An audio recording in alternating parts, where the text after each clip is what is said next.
On the White House's expectations, though, for these meetings in Switzerland, what are you hoping that the United States gets out of that? So my role, I think it'd be useful for your viewers to understand kind of how we work on the trade team. We've got a plan, basically, that has a number of verticals in every country. And I think we can agree on this, cheats us in some way. It's higher tariffs, higher non-tariff barriers, restrictions on digital trade, things like that. And so what we're trying to do, and this is one of the things I spend a lot of time on, is studying each of the different countries so that when we go to the negotiation table with the UK or Australia or whoever it is, the EU, we know essentially what the asks are. So that's what I stay focused on. I think this is news.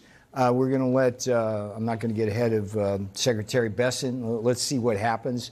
Do you know what you expect China's asks will be next week? Not going to get ahead. But do you know that? Have you determined if I told you, I'd have to kill you. You know that funny phrase there. So. But you yourself are you going into that with an idea there. I'm not getting ahead of Secretary Besson, so we can move on that one. Okay, but these will be the highest level trade talks we've seen between the United States and China since those 145% tariffs went into place. That's correct. Because there had been some confusion over whether or not conversations have been happening behind the scenes. The president said yes, the two sides were talking. Treasury Secretary Scott Bessent said today no, that they had not had negotiations yet. So this is the highest level that we've seen so far. That is correct. Okay. And so we'll see what comes out of that. Because you've spoken for decades about getting China to the table and the importance of that in a trade discussion. Have you been surprised by how much more difficult that has been this time around?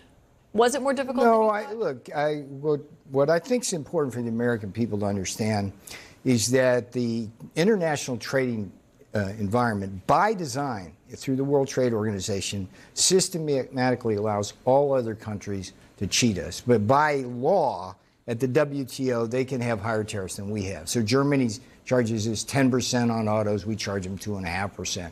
By law, there's nothing we can do about their non-tariff barriers.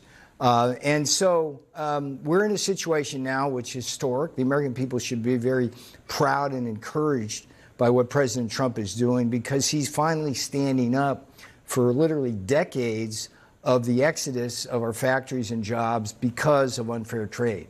And so this is a wonderful opportunity for us to set things right. And we're in a period now of pause. These countries are coming in, Jamieson Greer, Howard Lutnick, Scott Bessent. They all sit there and negotiate along these verticals. We're going to have deals soon.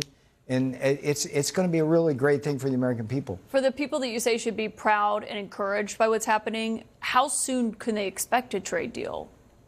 I think that if we look at the progress, certainly there's certain things ripe. I don't know if it's going to be the UK first or India first. We've got a little twist in the India story, so that might slow things down there. But I can assure the American people that there will be deals, and they will be very good deals for the American people, and we will be in a much better place than we have been for decades. What about Americans who are worried, though, how long that's going to take? And they're looking at reports that shipping containers are already coming down in terms of coming over from China.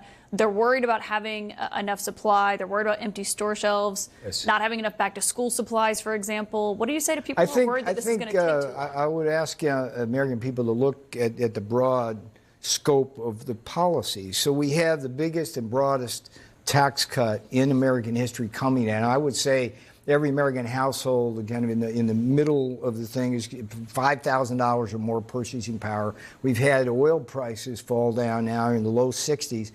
For a family of two, a working family of two, that's over $1,000 a year in their pockets. So there's a lot of things that'll balance out small businesses.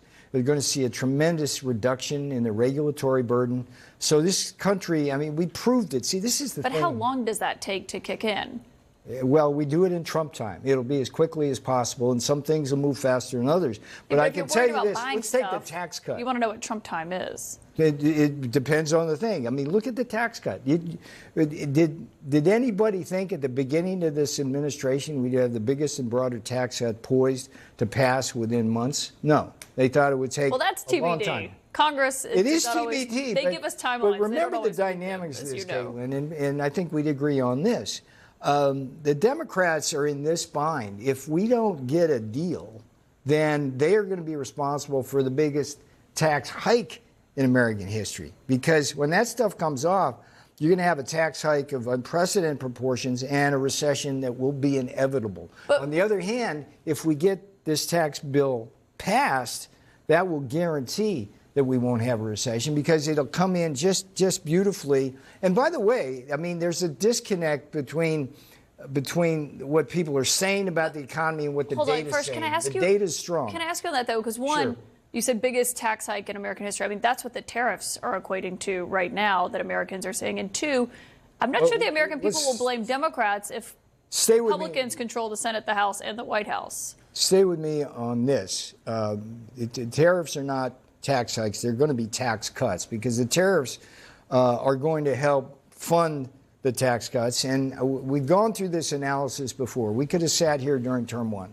We might well have and talked about the China tariffs, the steel and aluminum tariffs, and everybody on CNN was saying there was going to be inflation and the tariffs were tax hikes. And what we got was price stability, and we got more jobs, and we got more strength in our economy. We got our steel and aluminum. I'm glad you brought those tariffs up because I just spoke with you brought them up. the tariffs on steel and aluminum. Sure. Because in term one, they were much more limited and targeted. And I spoke to former Vice President Mike Pence about this last night.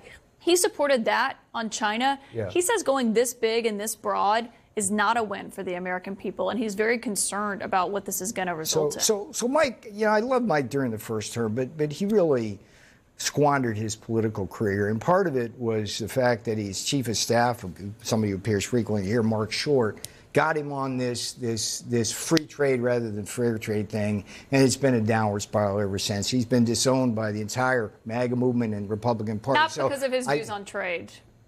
Well, if you're telling me what you just told me, then his views on trade are wrong. Let me explain. So those are views he's held for decades. I'm just saying MAGA has not abandoned him because of that. About broadening, he didn't overturn the election. Here's what's interesting about broadening steel tariffs. What we learned is this: suppose you're Brazil or Turkey or whoever you are, and we put tariffs on base steel. The next thing you do is you assemble stuff with that base steel, and then you send it over here tariff-free. So what we've done with both steel and aluminum is extend the tariffs to what we call derivative products to prevent that kind of thing. And we've also tried to stop what's called the transshipping of products. Right now, for example, Vietnam is a real problem. They go to other countries and then are sent to the United China goes States. to other countries and sends it in. Okay. Please give us an update after the China talks happen next week. Anytime Mr. Navarro, you want. great to have you on. I told you before, off air, anytime you want, I'm here.